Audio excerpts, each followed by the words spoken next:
पूरा एपिसोड देखने के लिए ZEE5 ऐप डाउनलोड करें।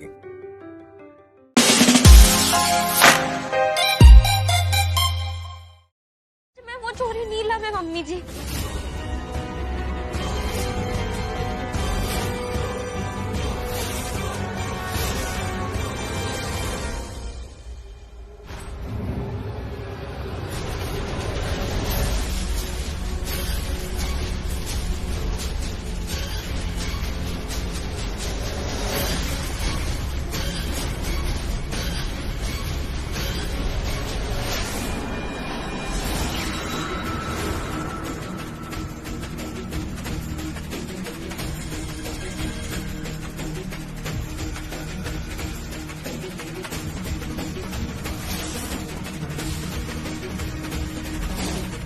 फिलहाल इन दोनों का ध्यान मुझ पर नहीं है।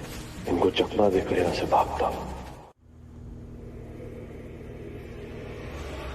गाड़ी रोक, गाड़ी रोक। मीत छोड़ से। गाड़ी रोक। गाड़ी नहीं रुकेगी। मीत इधर देख तू मेरी आंखों में एक बार देख। तुझे मेरी आंखों में। गाड़ी रोक, मैं बोल रहा हूँ गाड़ी रोक। तुझे दीवानगी दिखाई नहीं देती मुझे। तुझे मेरी आंखों में अपने लिए दीवानगी दिखाई नहीं देती। देख मैं कितनी मोहब्बत करती हूँ तुझसे। मीत सुन, हम बहुत दूर चले जाएंगे जहाँ हमें कोई नहीं पहचानता होगा। हम दोनों एक नई शुरुआत करेंगे। मीत मेरे सपने पूरे होने वाले। हम मत अड़ाना, चोट लग जाएगी। मीत छोड़ दे।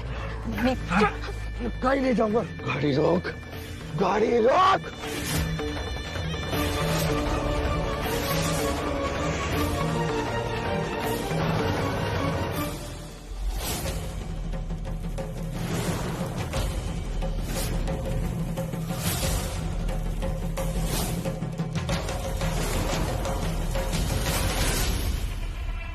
बबीता जी, इस बच्ची ने इस घर के लिए, इस परिवार के लिए, आपके अपने बेटे के लिए क्या कुछ नहीं किया, और आप इसके साथ इस तरह से बात कर रही हैं इसके साथ। आपको मेरी बात पे यकीन नहीं हो रहा राज? आपने शायद इस लड़की के अंदर पैदा हो रही इनसिक्योरिटी को नहीं देखा। और ये इनसिक्योरिटी उस दिन पैदा हुई है जब आपने इस लड़की का हक नीलम को दिया मीत की बीवी होने का।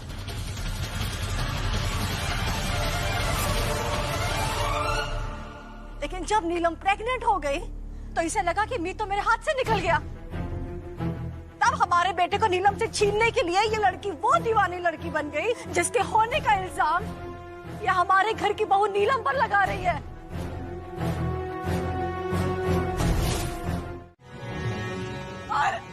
और ये सब सुनने के बाद भी आप सब लोग चुपचाप खड़े इसका मुंह देख रहे हो। अरे इसका गला क्यों नहीं पकड़ते आप सब?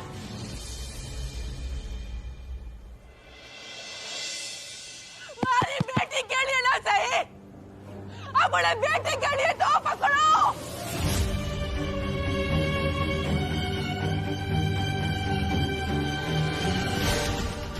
अरे जो अपने पति खड़ा हो सकी,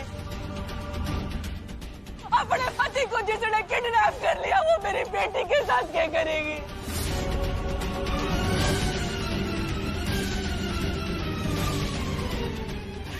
मेरी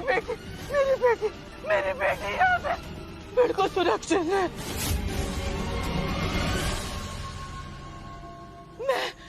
मैं यहाँ उसको लेके न रह सकती हूँ। मुझे जाना ही होगा उसे लेके। मैं चले जाऊँ। नहीं प्लीज आप ऐसे मत बोलिए। प्लीज जाने दो। आपकी बेटी इस घर की बहू है, हमारी जिम्मेदारी है वो। मैं आपसे वादा करती हूँ आपकी बेटी को एक खरोच नहीं आने दूंगी। भरोसा रखिए मुझ पे प्लीज।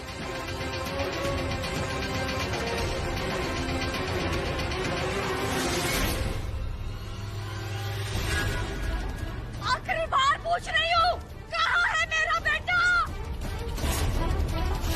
अगर इस बीच तुम मेरी बहू नीलम के करीब आई या इस घर पे मौजूद किसी ने भी इस लड़की को ये बताया कि नीलम किस हॉस्पिटल में एडमिट है, तो मुझसे बुरा कोई नहीं होगा।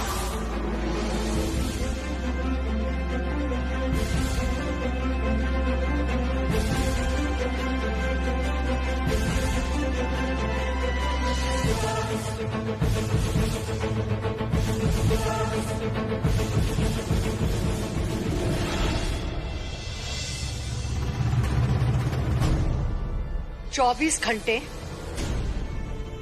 और दिवाली का दिन। अगर कल शाम तक दिवाली के दिए जलने से पहले तुम मेरे बेटे को लेकर नहीं आई तो तुम खुद अपने आप को पुलिस के हवाले करोगे।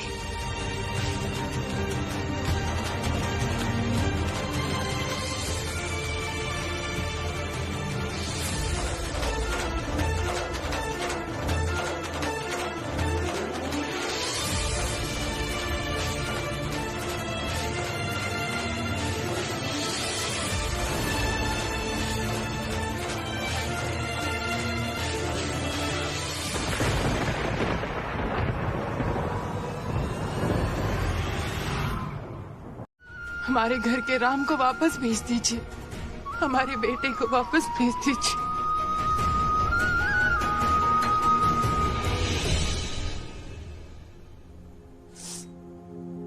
मीत भैया जल्दी लौटेंगे चाची जी, बहुत ही जल्दी। आपको क्या लगता है मीत भैया ही ये सब कुछ किया है? सुने ना, गंगा जल की पवित्रता पर हमें पूरा विश्वास है। उसी तरह मीत बहू के खिलाफ लाख सबूत होने के बावजूद मुझे पूरा विश्वास है कि वो कभी गलत नहीं हो सकती। लेकिन चाची जी, हम ये भी तो नहीं नकार सकते ना कि नीलम बहुत ही सीधी और भोली है और सारे सबूत मीत के खिलाफ है। ऐसे में तो यही लग रहा है कि मीत ने ही सब कुछ किया है। बेटा, तुमने इस घर को हमेशा दिया ही है, कुछ लिया नहीं है। हमेशा इस घर को तुमने सुख और प्यार दिया है और हमें भी तुमसे लेने की ऐसी आदत पड़ गई है कि हमने तुमसे तुम्हारे सारे अधिकार, तुम्हारा हक ही तुमसे छीन लिया। मेरे बेटे की पत्नी कहलाने का हक भी तुमसे छीन लिया। लेकिन मैंने तुमसे पहले भी कहा है कि मैं तुम्हें अपना बेटा मानता हूं और जो चीज तुम्हारे बाप की है वो तुम्हारी भी है। बेटा, ये घर मेरा है तो इस पर तुम्हारा भी पूरा अधिकार है। तुम्हारा ये बाप हमेशा तुम्हारी परेशानियों में तुम्हारे साथ खड़ा रहा है और आज भी तुम्हारे साथ खड़ा रहेगा। मुझे पूरा यकीन है बेटा कि तुमने कभी कुछ गलत नहीं किया और आज भी ये यकीन कायम है कि तुम कुछ गलत कर ही नहीं सकती। भले ही तुम्हारा ये बाप सबके सामने आके तुम्हारी ढाल हमेशा ना बन पाए, लेकिन बरगद के पेड़ की तरह तुम्हें छाया हमेशा देता रहेगा। पूरी दुनिया चाहे तुम्हारे खिलाफ हो जाए, लेकिन तुम्हारा ये बाप हमेशा तुम्हारे साथ खड़ा रहेगा। बेटा, बस अब एक बात की चिंता हो रही है कि हमें पता कैसे चलेगा कि मीत पुत्र है कहां। अब जैसे बबीता जी ने सबसे कह दिया कि कोई भी तुम्हारी मदद नहीं करेगा, तो कैसे मालूम पड़ेगा कि नीलम किस हॉस्पिटल में एडमिट हुई है? और बेटा, तुम्हें इस बात पर पूरा यकीन है ना कि ये सब कुछ नीलम नहीं किया है? हाँ, मुझे पक्का यकीन है कि मेरे मना करने के बावजूद भी ये लड़की इस बात का पता लगाने की जरूर कोशिश करेगी कि हमने नीलम को किस हॉस्पिटल में एडमिट किया है। मैंने भी सोच लिया है कि इन 24 घंटों के लिए मैं हॉस्पिटल जाके नीलम के साथ रहूंगी। फिर देखती हूँ मेरी बहू नीलम के आसपास भी ये लड़की कैसे भटकती है। मर गई। दामाद जी की किडनैपिंग लैला ने की, इस बात से सबका ध्यान हटा के मैंने उस मीत उस्ताद ने फंसाया ताकि हमारी छोरी की बीमारी किसी के सामने ना आ सके। अब अगर बबीता जी हॉस्पिटल गई और नीलू में लैला आ गई तो उसकी बीमारी की सच्चाई सबके सामने आ जाएगी। समझड़ जी, इस मीत उस्ताद के कारण पूरा घर परेशान है। आपका बीपी बढ़ गया, राज भाई साहब दिल के मरीज हैं। अब ऐसे में आप अस्पताल जाओगी। आप तो घर पे रहकर उस मीत पे नजर रखो। मैं जाती हूँ अस्पताल, नीलू के साथ मैं रह लूंगी। आप चिंता ना करो उसकी।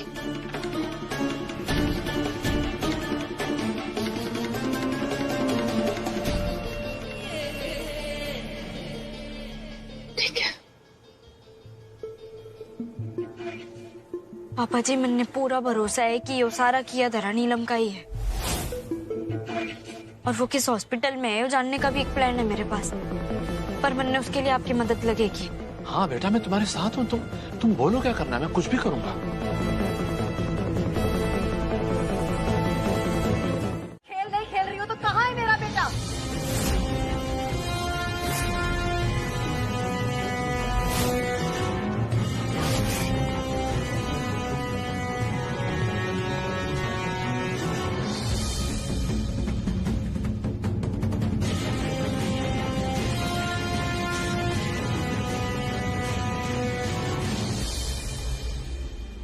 ये दिए देख रही हो? ये दिए मीत ने बहुत शौक से खरीदे थे। ये दिवाली वाले दिन खुद अपने हाथों से जलाए गए थे, और अब ये दिए तभी जलेंगे जब मेरा बेटा घर लौटेगा, वरना पहली बार पूरा अलावत मैंशन दिवाली के दिन अंधेरे में डूबा नजर आएगा। एक दिया नहीं जलेगा यहां।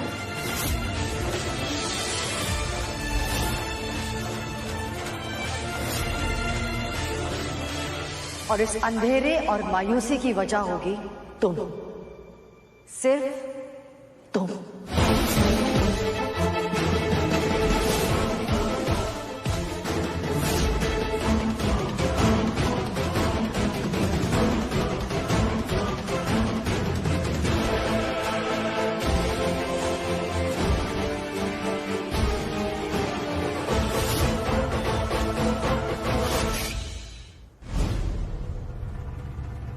अलावत परिवार कदे भी मायूसी और अंधेरे में न डूबेगा। छोटी दिवाली है। लैला डार्लिंग, अब तो यकीन हो गया ना तुम्हें कि मैं तेरा आशिक नंबर 1 हूँ। आज तक मैंने तेरा एक भी आइटम सॉन्ग मिस नहीं किया। पता है कितनी मगज पट्टी करनी पड़ी तब जाके तेरे उस हट्टे कट्टे 6 फुटिये को बर्न वार्ड में पट्टी लपेट के घुसा पाया। कितना रिस्क लेना पड़ा, लेकिन सब कुछ करूंगा मैं तेरे प्यार में।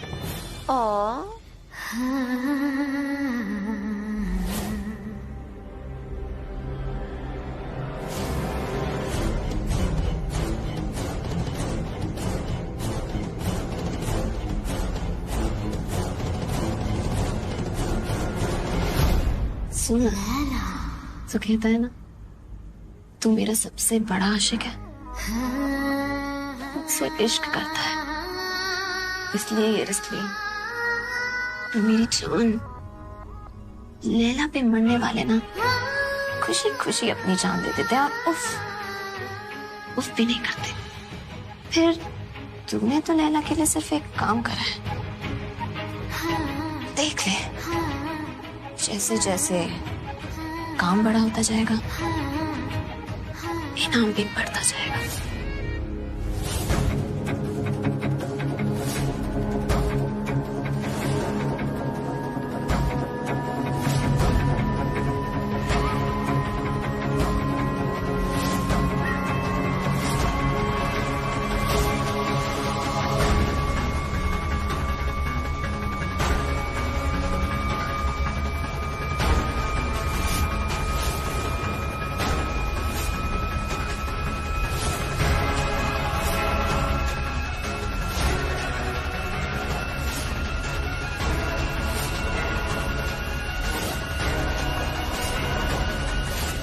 ये नीलू किससे बात कर रही थी?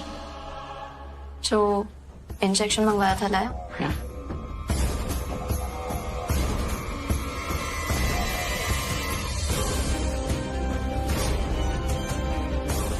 इस इंजेक्शन के इस्तेमाल से पहले एक बात जान लो लैला, इसके ओवरडोज बहुत ज्यादा डेंजरस होते हैं, बिना किसी डॉक्टर की परमिशन के किसी को मिलते नहीं। और एक बात, इसकी ओवरडोज किसी की जान ले सकती है।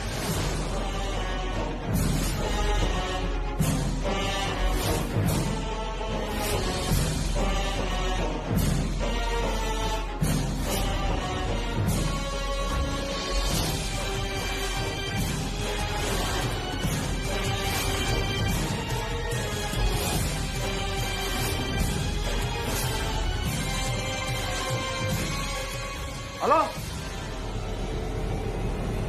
देखिए, इस फाइल के अकॉर्डिंग ये बेड अब तक खाली है।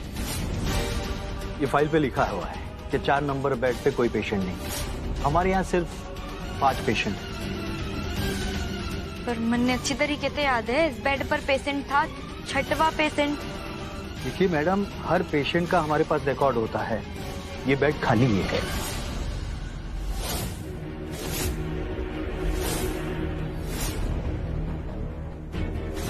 इस बेड पर ऑफिशियली कोई पेशेंट ना है। डॉक्टर के पास भी सिर्फ 5 पेशेंट का रिकॉर्ड है। पर जब मैं यहाँ आई थी एक और पेशेंट था। मतलब वो पेशेंट जरूर मेरा मीत था, जिसे नीलू ने अभी तक यहाँ रखा था। इसका मतलब है कि उसने मैंने यहाँ आते हुए देख लिया होगा और मेरे यहाँ पहुँचने से पहले ही उसने बेड नंबर 4 पर थे मीत को यहाँ तक गायब कर दिया।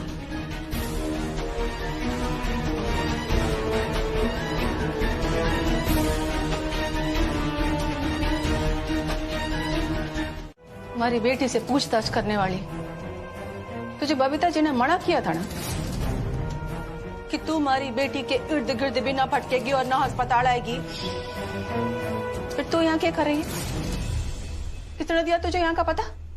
मैं यहाँ कैसे आई? उससे ज्यादा जरूरी यो है कि मीत इस वक्त कहाँ है। बकवास बंद कर। अभी की अभी निकल यहाँ से, नहीं तो अब भी फोन लगाऊंगी बबीता जी को, समझी? नीलम जो खेल खेल रही है ना, वो बहुत खतरनाक है। और अगर आपने ये बात पता है और फिर भी आप उसका साथ दे रही हो तो बहुत गलत कर रही हो। तेने एक बार में बात समझ में ना आई? क्या कहा मैंने? अब पीछे अभी निकल यहाँ से, नहीं तो बबीता जी को फोन करके सब सच बताऊंगी कि तुम्हारी बेटी ने धमका रही थी। पुलिस लेके आएंगी और पुलिस लेकर जाएगी तुझे और सड़ेगी तू जड़खाने में।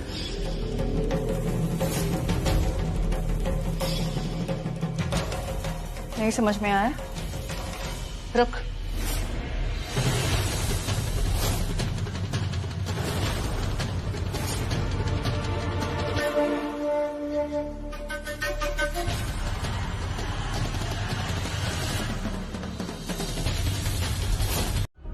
जी पापा जी, सब ठीक है। पापा जी, मन ने पता चल गया है कि नीलम ने मीत को यहीं इसी हॉस्पिटल में छुपाया है। क्या? जी।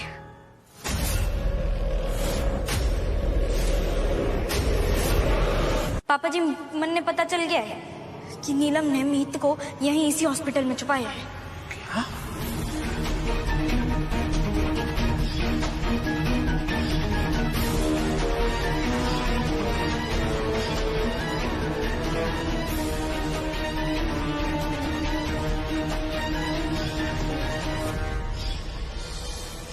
पापा जी, मैं भी ना यहाँ पे हिलने ना वाली। जब तक मैं मीत ने नीलम के चंगुल से छुड़ा ना लेती, मैं कहीं ना जाने वाली। देखो बेटा, अब तुम्हें पूरा यकीन अगर हो ही गया है तो एक काम करते हैं, मैं डीसीपी को फोन करता हूँ, वो हॉस्पिटल पे रेड कर देगा तो हमें मीत पुत्र जल्दी मिल जाएगा। ना पापा जी, पुलिस ने देखकर नीलम जरूर चौकन्नी हो जाएगी और हो सकता है कि कोई रास्ता ना मिलने पर वो मीत ने कोई नुकसान पहुंचा दे। हम रिस्क ना ले सकते। मैंने मीत तक पहुंचने के लिए कोई और जुगाड़ बिठानी होगी। बेटा तुम सोच क्या रही हो? तुम्हारे दिमाग में है क्या? पापा जी, आप ही कहते हैं ना कि अपनी चाल चलने से पहले हमें सामने वाले की चाल जानना बहुत जरूरी है। नीलम ने चैलेंज देने का और लेने का बड़ा शौक है, तो ये भी उम्मीद उठा नीलम ने चैलेंज भी देगी और खेल भी खेलेगी और वो खुद मन ने मीत तक पहुंचाएगी। ठीक है बेटा, लेकिन प्लीज तुम जो भी करोगे जरा संभल कर और अपना ध्यान रखना बेटा। जी पापा जी। Okay, all the best.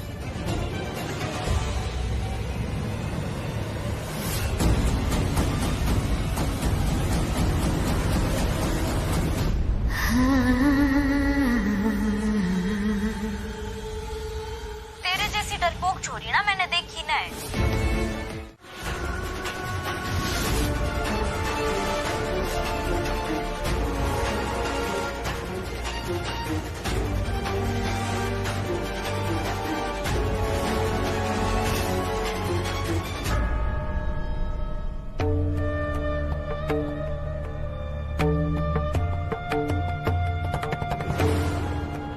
हे भगवान, ये छोरी यहाँ से चढ़ गई। मतलब मतलब इसने लैला बन के अपना काम शुरू कर दिया है। यानी मैं थोड़ा सही कह रही थी, उसने दामाद जड़े ये छुपा के रखा है, इससे पहले कि वो कोई गलत कदम उठाए। वरना इसे काबू में करना पड़ेगा, वरना तो लैला हमारी बेटी नीलू की जिंदगी बर्बाद करके रख देगी।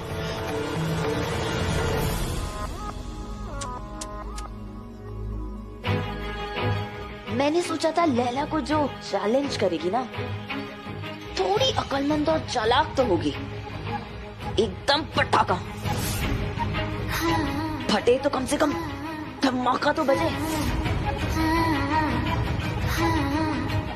लेकिन क्या रे, तू तो एकदम फुसकी बॉम्ब निकली।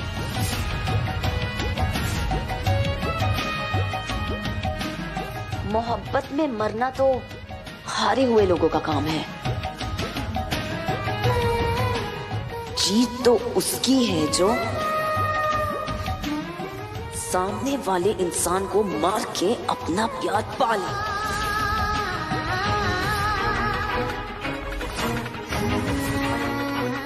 यही तो मैं तेरे साथ करूंगी। हाँ,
मीत दीदी, आपने मुझे धक्का क्यों मारा? आपको पता है ना मेरे पेट में बच्चा है, और ये आप मुझे किधर लेके आई है? ये मैंने दोबारा से ये कपड़े पहन लिए। मीत दीदी, क्या चल रहा है? खड़ी हो, नौटंकी ना बंद कर, समझ आया तन्ने? दीदी प्लीज मुझे बताइए ना, कुछ गलती हुई है क्या? मीत प्लीज, मीत कुछ गलती हुई है तो आप मुझे बताइए ना। मीत ऐसे मत कीजिए प्लीज।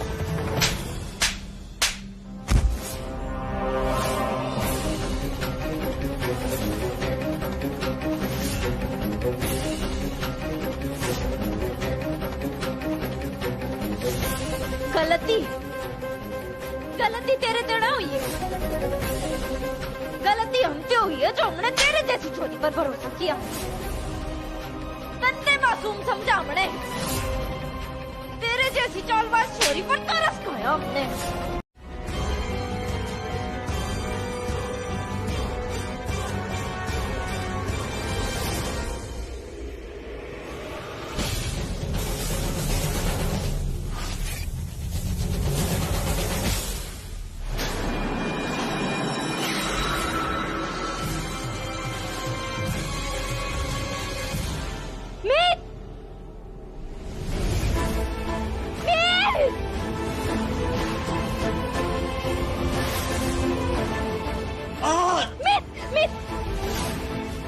छोड़ दे, मितने क्या कर रही है?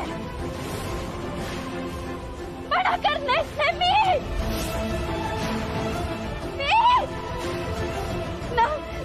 मीत कुछ ना होगा तन्ने।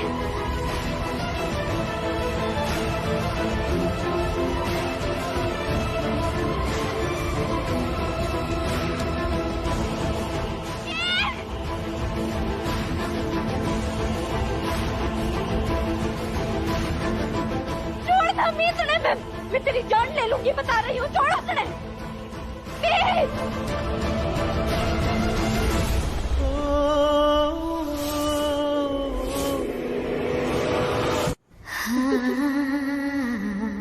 बचपन में एक कहानी सुनी थी।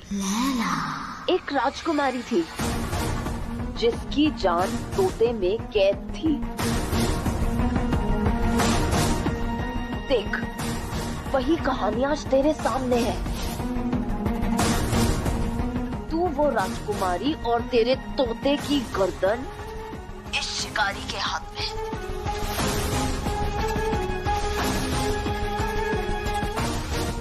अगर थोड़ी सी भी और चालाकी दिखाई ना, तो तेरे तोते की गर्दन तो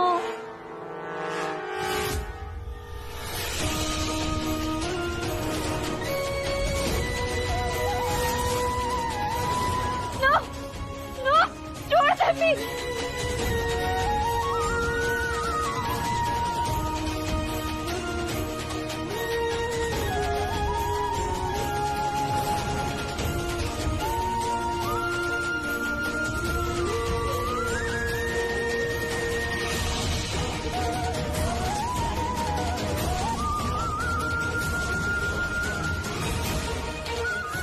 अगर मैं थोड़े कुछ भी हुआ ना तो तू मरेगी मेरे हाथों से। मरी तो गई हूँ मैं मीत अलावत पे।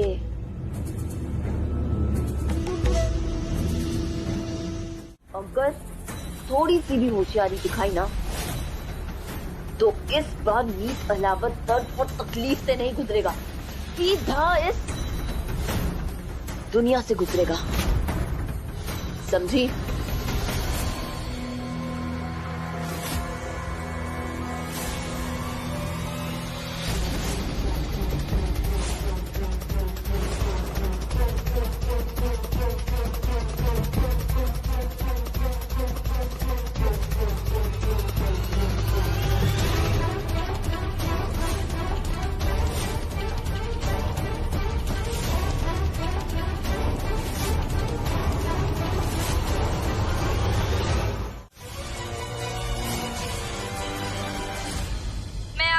सामने यो कबूल करना चाहती हूँ कि मीत के पीछे पड़ने वाली वो बावली छोरी और कोई ना बल्कि मैं हूँ। आप लोगों का ध्यान भटकाने के लिए मैंने सारा इल्जाम सारा शक नीलम पर डाला। जब मन ने पता चला कि नीलम पेटते हैं तो मैं घबरा गई थी कि मीत अब कदे मेरा ना हो पाएगा। इसलिए उस दिन से मैं मीत ने अपना बनाने के लिए सारी कोशिशें करने लगी। झूठा इल्जाम मैंने नीलू पर लगाया, लेकिन अब मैंने फैसला किया है कि मैं मीत ने लेके यहाँ से बहुत दूर चली जाऊंगी। भाई साहब, ये सब क्या है? ये वीडियो मैं नहीं मानता। ये वीडियो झूठा है। मुझे अपनी बहू बेटा पर पूरा विश्वास है। ये सब गलत है। तुम लोगों ने एक बात नोटिस की है, जब से ये वीडियो हमें मिला है उसके बाद बहू का फोन ऑफ क्यों हो गया? मुझे लगता है अपना पाप, अपना गुनाह छुपाने के लिए किसी ने बहू का चेहरा आगे रखा है और उसकी आड़ में वो छुप गया है। यस, मुझे लगता है ये जरूर एक इंडिकेशन है कि हमारी बहू मीत किसी बहुत बड़ी मुसीबत में फंसी हुई है।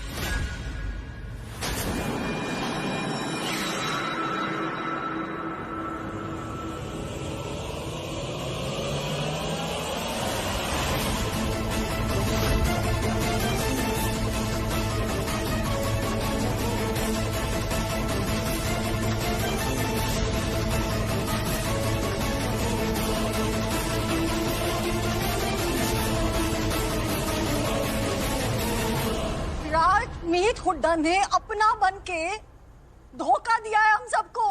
धोखा। आप इस बात पे यकीन क्यों नहीं कर पा रहे हैं? तो ये वीडियो सबूत है उस बात का, और ये वीडियो देखने के बाद भी आप उस लड़की पे भरोसा करने की बात कर रहे हैं। अरे साफ साफ तो कह दिया उसने इस वीडियो में कि हाँ, जो कुछ भी हुआ है उसके जिम्मेदार मैं हूँ, मैं खुद। और क्या प्रूफ चाहिए आपको?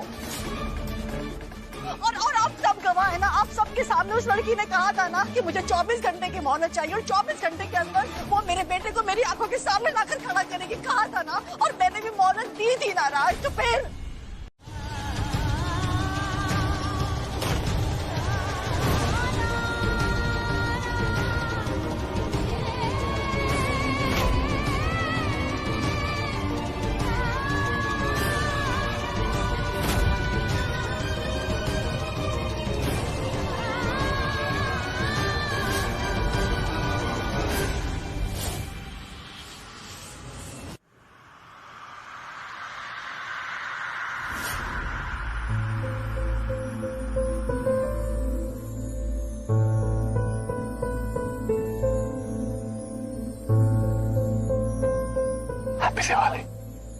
हैप्पी दिवाली।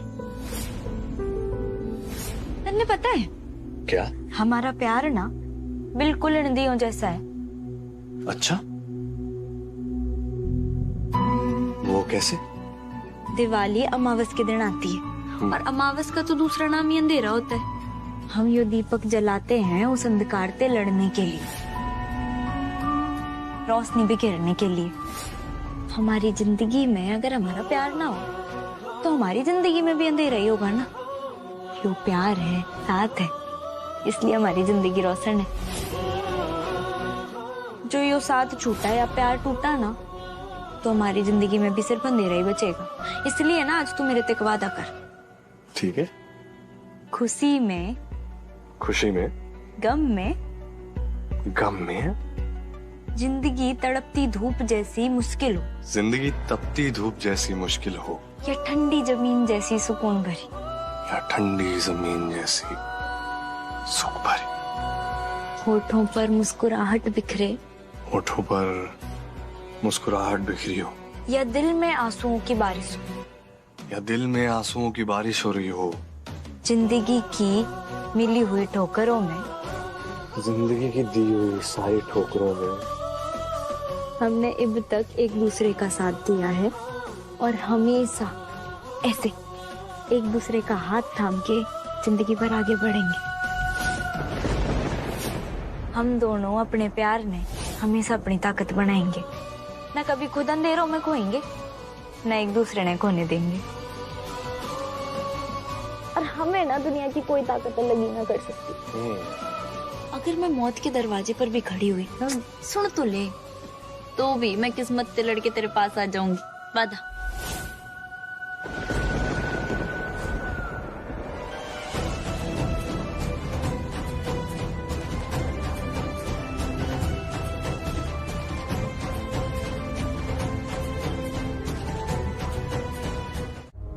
लगता है मीत हुड्डा का वीडियो देखने के बाद घर में तूफान मचा है। अच्छा है मैंने फोन उठा लिया, क्योंकि इन घर वालों की नजर में मैं सीधी सादी नीलम हूँ। अब लैला को कुछ पल के लिए अपना प्लान छोड़ के नीलम बनने का नाटक करना पड़ेगा, ताकि किसी को मुझ पे शक ही ना हो।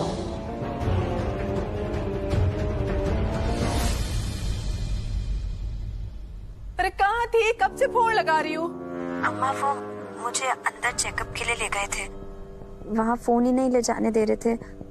मैं अभी बाहर आई और आपकी मिस कॉल देखी तो मैंने सबसे पहले आप ही को कॉल किया।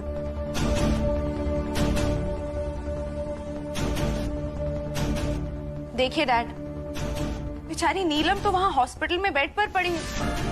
उसके फेस पे वीकनेस और पेन क्लियरली विजिबल है।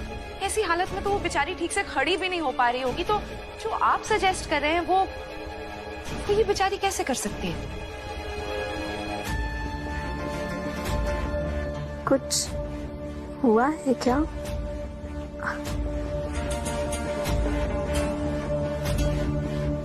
आप सबके एक साथ कॉल पे कॉल आ रहे थे और आप लोग परेशान भी लग रहे हैं। सब ठीक है ना? मीची का कुछ पता चला क्या? बेटा तुम आराम करो, तुम्हें इस वक्त आराम की बहुत जरूरत है। मुझे ऐसा क्यों लग रहा है आप लोग मुझसे कुछ छुपा रहे हैं? प्लीज मुझे बताइए ना क्या हुआ है। मैंने कहा ना कुछ नहीं हुआ, सब ठीक है यहाँ पे। तुम बस आराम करो वहाँ पर। हाँ नहीं मम्मी जी मेरा दिल बहुत घबरा रहा है। आप प्लीज मुझे अभी बताइए क्या हुआ है। नीलम मैंने कहा ना कुछ नहीं हुआ, और मैं हूँ ना यहाँ पे, बर्फी जी है ना, सब ठीक हो जाएगा। और मीत भी बहुत जल्दी आ जाएगा घर पे, ठीक है? तुम प्लीज आराम करो। बाय।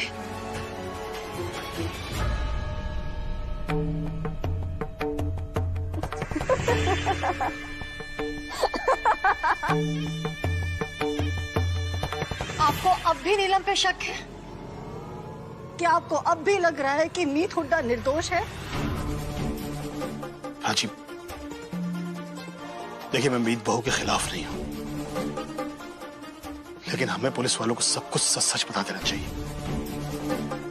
वो अपना काम ईमानदारी से करेंगे और हमारे मीत पुत्र के जो दोषी है ना, उन्हें सजा दिलाएंगे। पुलिस वालों को सब बता देना चाहिए प्राची। मासूम दादी, आठ टिपटरी, ये भी मेरी सुन, यो घड़ियाली आंसू बहाना बंद कर। और ये बता, इत क्या कर रही है? दादी, मैंने कहा था ना आपसे कि अपनी पोती को वहां उस घर में अकेला मत छोड़िए, लेकिन उन्होंने आपसे कहा कि वो वहां खुश है और आप उन्हें वहां छोड़कर अकेली यहाँ चली आई। अब वही हुआ ना जिसका डर था।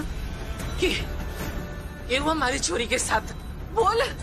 क्या बताऊं आपको दादी, मीत भाभी पर मीत भाई को गायब करने का इल्जाम लगाया है सबने।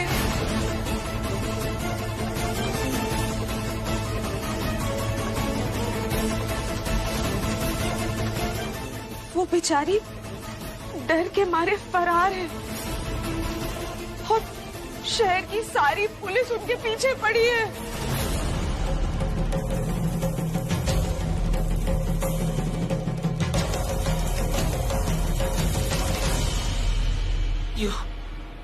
यू सच ना है तो झूठ बोल रही है। यो सच ना है। अगर ऐसा हुआ है तो मैं अहलावत खानदान की ईंट से ईंट बजा के रख दूंगी। क्या समझे अपने आप को? छोड़ूंगी ना। वाह राजवर्धन जी वाह, यो ही दिन दिखाने के लिए हमारी लाड़ो को बहू बेटा बुलाए थे।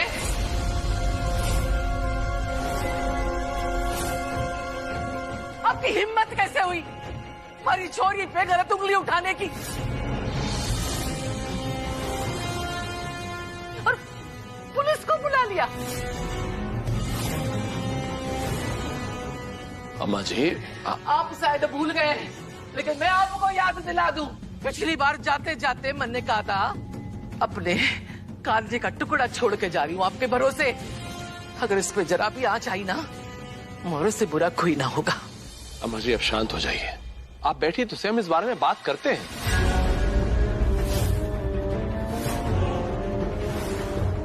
देखिए मैं तो मानता हूं कि हमारी जो मीत है वो ऐसी नहीं है। पिछली बार आपने जो मेरे बेटे को थप्पड़ मारा था,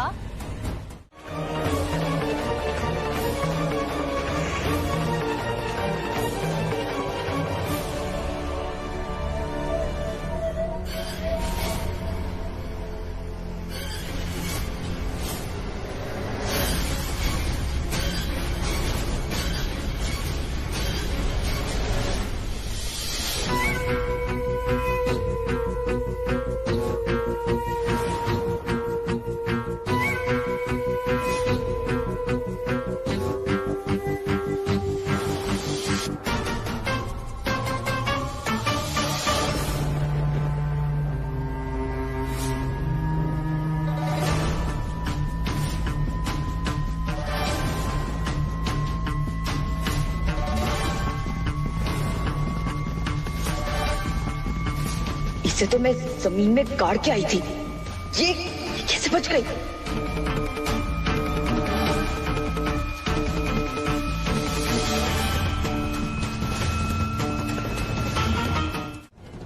डोंट वरी, हम उन तक पहुंच जाएंगे, वो ज्यादा दूर नहीं गए होंगे।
इनकी गाड़ी कहीं नजर ही ना आ रही है। तुम चिंता मत करो यार, हो जाएगा छोटू, आगे मिलेगी।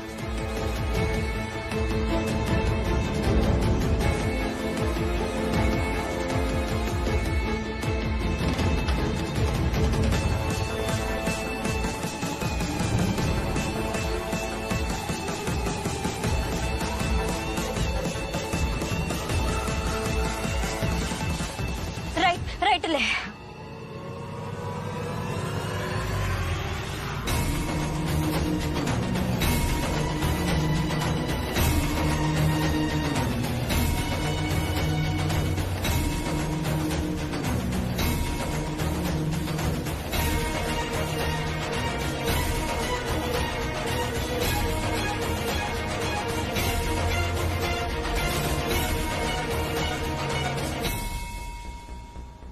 उनकी गाड़ी नजर ही ना आ रही, कहाँ चले गए? देख क्यों ना रहे हैं? वो काफी स्पीड में गया।